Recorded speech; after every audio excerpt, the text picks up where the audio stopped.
once again, my sound equipment is letting me down, so I apologize for you guys are just coming back to the live session. Apologize for that interruption. I appreciate the feedback though. I mean, even though my headphones was the one that was giving feedback. All right, so I want to thank all you guys. Yeah, good. I'm glad it works. Every time I try to use some type of new equipment, I don't know what it is. I don't know if my internet doesn't like me, but it is what it is. So let me recap on the live that I just did. I'm gonna recap. My three truths. My three truths about dating someone that's a dismissive avoidant in particular. It's going to take, and honestly, I guess I can say any type of insecure attachment. You can use all of these. You can use all of these as like your truths about dating someone with an insecure attachment. Because now that I'm looking at it, like really, you can say this about anxious people too. Well, it's going to take a lot of education and patience to finally get to that, I guess, that desired level of healthiness in your relationship. And it's going to take education and patience on both your sides. I mean, even if you're the anxious one, the person that you're with is going to have to be patient with you and understand your triggers. They have to educate themselves about you, educate themselves about how you got to where you're at today, emotionally, your emotional state wise, some of the things that's happened to you over the years that's caused you to be this insecurely attached. And they're going to have to be patient with your growth and your journey. Appreciate you sharing. Give me a thumbs up if you guys in here. If the sound is better, give me a thumbs up. I'm sorry. I always have the best intentions with these. I try to have the best sound, the best quality advice, but life happens. So it's going to take time and patience and education. The second thing is you're going to have to speed the relationship along. If you're talking avoidance in particular, you're going to have to communicate your needs and what you desire out of that relationship, because they will just stick around in that dating and that getting to know each other phase, where you don't do family Christmases and Thanksgivings or anything like that.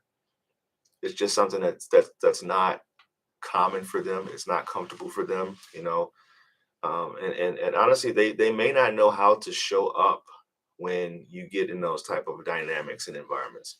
I've coached people who said that their avoidant was trying to show up, but it's almost like they have like this emotional overdose because they pull back after those deeply, I guess, interacting type of scenarios or functions. Even if you just took a weekend together, you may not hear from them Monday or Tuesday because they feel so overwhelmed with the closeness that they just had. Give me a thumbs up if you guys are seeing this.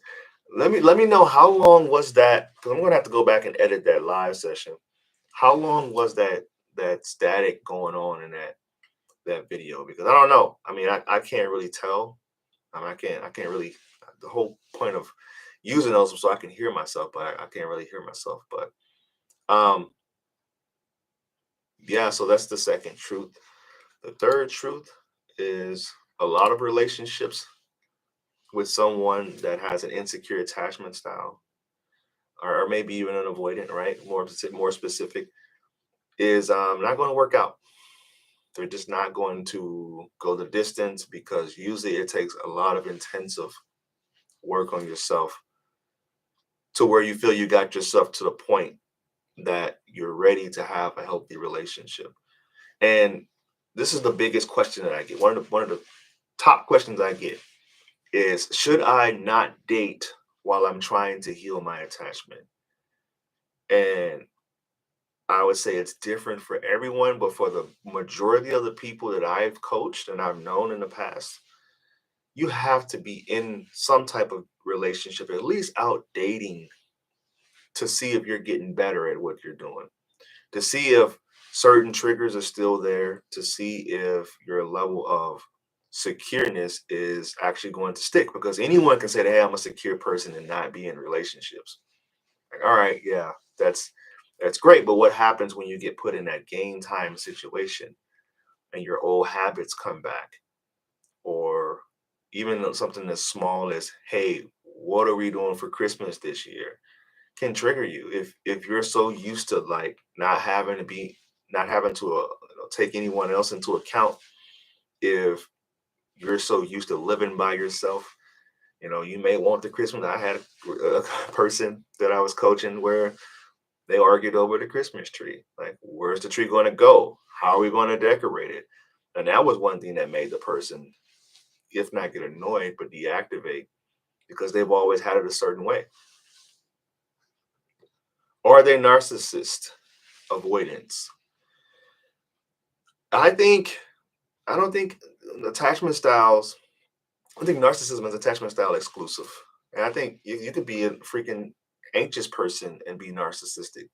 You know, we all have some type of narcissistic tendencies, whether they're or whether it's healthy or not is the big question.